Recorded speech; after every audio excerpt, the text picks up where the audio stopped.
ស្រឡាញ់គ្នាហេតុអ្វីខ្វល់ពីអារម្មណ៍គេមិនប្រកាសស្នេហ៍មិនដេចមាសមេស្រឡាញ់បងអូននឹងគេបែកគ្នាហើយដេចត្រានត្រើយខ្លាចគេម្នាក់នោះខូចចិត្តព្រោះអូននឹងគេពីមុនធ្លាប់ធ្វើជាសង្សារហើយធ្លាប់សន្យាបែកពីគេអូនគ្មានថ្មីតែពេលនេះអូនមកស្រឡាញ់បងទើបស្នេហ៍ស្នងនៅខ្វល់ពីអារម្មណ៍គេ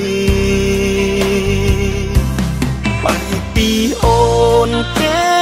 មានថ្មីហើយត្រានត្រើយមិនព្រមភ្លេចទេ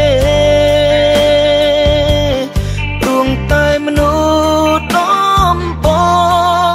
អូនធ្លាប់ស្នេហ៍ម្នាក់នោះគឺជាគេទើបចិត្តស្នេហ៍ឲ្យបងមិនតន់អស់បែរពីអូនគេមានថ្មីហើយត្រានត្រើយមិនដូចចិត្តស្មោឬក្បែរប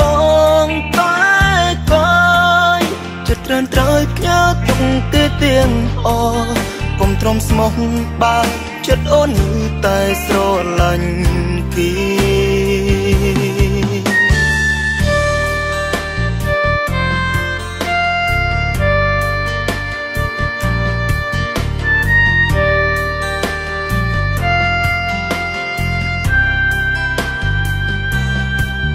អូននឹងគេ